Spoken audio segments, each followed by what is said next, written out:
Yes guys, welcome back to another video. Welcome to 6 Things We Learned from Manchester United 2, Chelsea 1. That is the most inept, worst coaching, worst performance. Every single thing about what I have just seen out there has lost any faith that I could possibly have still had in this project. And I bring it back to the moment Chelsea sacked Thomas Tuchel. That was the moment when all of this dream, all of this history that we had has basically just become that now forever. There's no way with anything that we're doing right now at this club that we are ever going to get anywhere close to where we once were. This was, in my opinion, the worst performance of the Todd Boehly era. Not even the season. This, for me, absolutely summarises everything that has been wrong at this football club. You have got £100 million players out there today, lifting their leg up to avoid the ball. You have got players who supposedly are actual sprinters,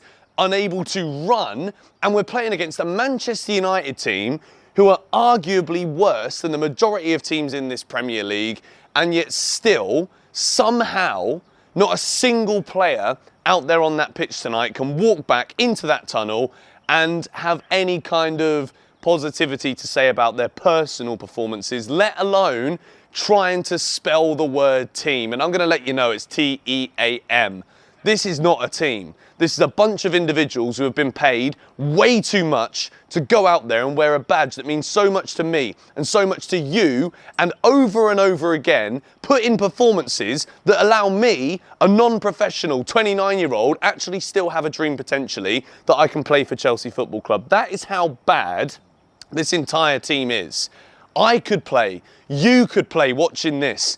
And that is, for me, the worst part about everything. Today, we couldn't pass to a man in a blue shirt. We give away a penalty in the early phases of the game. Fair play to Sanchez. He waits. He doesn't dive 7 years before Bruno Fernandes kicks the ball. He saves that. You'd think as a result of saving that penalty, there could be a bit of a positive uptake. There could be a bit of a buzz that the players could somehow thrive off of. But unfortunately, we've got a right back who's actually a left back, but he can't even see when he's playing football because his hair's covering his face. It's become so pathetic here that honestly, I don't really think I even want to watch us play against Everton at the weekend, because Everton are actually a better football team than Manchester United. And just so that we can foreshadow this now, they'll sit in a low block, they'll counter, and they'll score every time because there's no legs in this Chelsea team. We've got no speed, we've got no stamina, and there's no interest from any of these players right now. From what I could see out there tonight, there's no interest to look at what we're doing, galvanise something between ourselves and improve. And unfortunately, this all sits, in my opinion, with the team that we saw tonight and the performance we saw tonight on Mauricio Pochettino. I am losing faith here in Pochettino. I'm saying it now for the first time here, because when you see a performance like that and you look around that pitch, you bring Reece James on at half-time, which was the right thing to do. If Cucurella would have stayed on, it would have been a crime against humanity, let alone football fans and Chelsea fans and whatever. Reece James comes on and even he isn't up to it. He has an awful game when he comes on as well. But in terms of the way that the shape changes, we didn't see anything change. There was nothing different at any given point. You could see after 10 minutes today that somehow a Manchester United team who managed 8 shots against Newcastle the whole match, they get 20, or they get more shots than they did against Newcastle than they did in 20 minutes here against Chelsea. It's absolutely mind-blowing. Man United had nearly 30 shots today. We're giving away so many opportunities, creating absolutely nothing. And even when we do create stuff, who is playing up front? Like, come on, Nicholas Jackson. Is there any chance that you might be able to score one of these very simple chances at some stage? Please. I know you scored a hat-trick at Tottenham. I know you scored against Manchester City. But the reality of the situation is, it is not even the middle of December, and Chelsea's season is officially over. It's a disaster. This was as bad, if not worse, than the Newcastle game. In fact, no, George, just say it how it flipping is. This is the worst performance I've ever remembered as a Chelsea fan. To go to Old Trafford, a place that you walk out, a theatre of dreams, and when you're there and you see the away fans and you hear the noise that those Chelsea fans were making today at Old Trafford, be embarrassed. Every single one of you If somehow you stumble across this video, I hope you are embarrassed, because I'm embarrassed for you. It's pathetic. We're not a football team, and I don't even think half of these players are football players. And I've got to get into 6 things we learn, which is the series I do after every game, where we use green for positives, there's none of those, yellow for all right, could be better, and reds for shambles. We begin with a red for the shambles that is Marc Cucurella playing at right back today. Honestly, I'm telling you now, I think if he wants to salvage something for credibility as a footballer, please, bro, cut your hair. Because I don't actually think you can see where you're going. Whether that's going backwards, it gets caught that way. If you're going forwards, it's flapping from side to side. I'm trying to come up with something here to actually talk about the football, but at this point I've got to talk about his bloody haircut. I don't think the man can see where he's going. And it's like, when the ball comes in, we give away a corner early on, he's swinging for it with his right foot because he's a left-footed player playing right back, Pochettino. Like, please use a bit of sense here. And he just hits his standing leg, goes out for a corner. We were peppered by Manchester United, corner after corner after corner, shot after shot after shot. When he's running backwards, he's not quick. When he's going forwards, he runs into players. He can't make a pass to save his life. One of the worst Chelsea performances I've ever seen in 45 minutes of football for Marc Cucurella. We move into box number 2, and I've given a yellow box here to Robert Sanchez because he made some great saves today. He somehow managed to save the penalty from Bruno, which I did not expect him to do. But it's a yellow because despite making countless amounts of saves and keeping the scoreline to single figures for Manchester United 2, Chelsea 1, this guy does not know how to pass the ball to his team either. When he clears it, it goes out for a throw-in. When he aims for the winger, in our own half by the way, it goes out for a throw-in. When he's kicking it to a defensive midfielder who's supposed to be the guy to receive the ball and progress Chelsea up the field, Robert Sanchez still gives it to a man wearing a red shirt. Blue, red. Even if you're colourblind, I still think there is a way that you can actually differentiate the difference between Rasmus Højlund and Enzo Fernandez. I just think it's possible. It's doable. But not when you're not that good. And unfortunately for Chelsea, this is the reality of the situation. We're talking about players here who should be a lot better, but the truth of the matter is they're just not very good.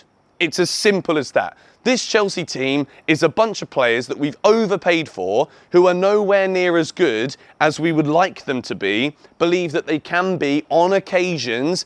Everybody's good on occasions. Even for 89 minutes, 90 minutes last night, Luton were really good. I would literally kill to have an ounce of the passion that Luton Town have in the Premier League. I would kill to have a 10-point deduction and beat Everton right now. Because what I see from this Chelsea team, and unfortunately, fortunately, just for the sake of the league table, there was enough positives to kind of distract us a little bit. We go to Newcastle and get obliterated, and we've gone to Man United, and let's be real, we've only lost 2-1, but we've been annihilated here. Absolutely annihilated. We're the worst team in the Premier League. And we move into box number 3. It's a red for Nicholas Jackson. I'll say a couple of positives first of all. There's a couple of good touches. A couple of good touches. That is all I can say. Sometimes the movement looks good, but this guy can't finish. There is a ball where it comes in literally across the face of goal. He is literally, all he's got to do is hit it first time over Onana, and the bloke decides to take a touch. And then Onana comes out and smothers it. He's also 2 yards out from goal with no pressure from the defender, and he somehow heads it over the crossbar and doesn't even hit the target or the crossbar or the post, which I think counts as a shot off target. But the fact of the matter is, right, when you're playing really badly, all you got to do is get the ball hopefully to your striker from 2 yards out and hope that he can score. And he can't even do that. So at this point, I'm like, well, what the bloody hell are you then, mate? If you can't put the ball in the net from 2 yards out when you're not being pressured by a defender, what can you do? What can you do?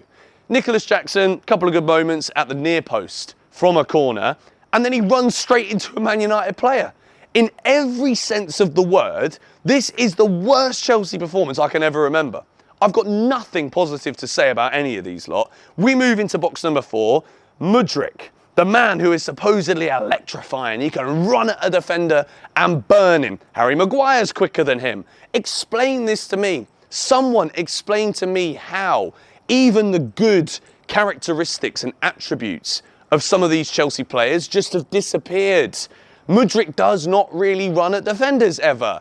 And then his finishing is even worse than Nicholas Jackson, which is almost impossible to comprehend. Like, I'm losing the plot here. Like, how can this guy not even hit the target with his shots? I don't understand how some of these players, what did we see in some of these players when we bought them? I don't get it. I don't see it. I really don't see it. And I don't know where we go from here. Broja comes on and at least he forced a decent save towards the end out of Onana. Jackson can't even hit the target with anything he does, so I don't really see the difference there. Armando Broja needs to be starting games. Unfortunately for Pochettino, we have had a lot of injuries, which has kind of like shrunk the squad and the availability down for some of these players.